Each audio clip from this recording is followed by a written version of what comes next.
Hello' নমস্কাৰ বন্ধুসকল, সকলোকে স্বাগতম মোৰ ইউটিউব চেনেললৈ। আজি মই উপস্থিত আছোঁ এই আমাৰ পিংলিষ্টৰ দেৱালয়ত। সকলোকে স্বাগতম আজিৰ পিংলিষ্টৰ দেৱালয়লৈ। তেন্তে বলক পলম নকৰি আজিৰ ভিডিঅ'টো আমি আৰম্ভ কৰোঁ। আমি ইয়াত গাড়ীখন সকলো নামিলোঁ, তহঁতে আগবাঢ়ি থাকচোন, মই গৈ আছোঁ যা। এতিয়া মই মন্দিৰৰ ভিতৰলৈ আগবাঢ়িম। এই ৰীতা মোৰ ভাগিন, এই ৰীতা দেখিছেনে?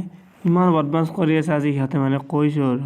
এই মন্দিৰৰ সন্মুখৰ দৃশ্য, মন্দিৰৰ সন্মুখত এইটো পুখুৰী, বৃহৎ পুখুৰী।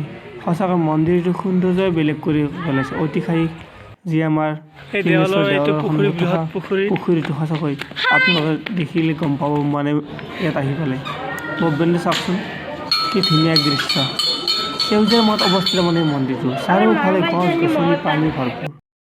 নমস্কাৰ বন্ধুসকলক স্বাগতম। বলকচোন আমি এতিয়া আমাৰ পিংগলেশ্বৰ দেৱালয়ৰ মন্দিৰৰ ভিতৰত প্ৰৱেশ কৰি মহাপ্ৰভুৰ ওচৰত প্ৰণাম জনাওঁ।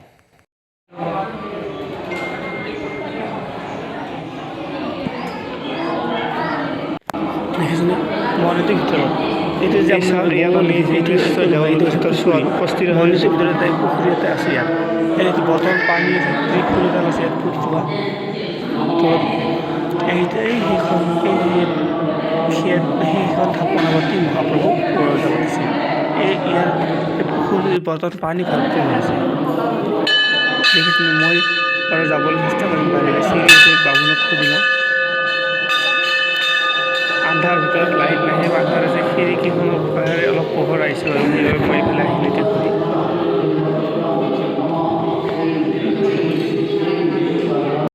শেষত হনুমানৰ ওচৰত প্ৰণাম জনাই মোৰ ভিডিঅ'টো সকলোকে সম্পূৰ্ণ বিচাৰৰ বহুত বহুত ধন্যবাদ।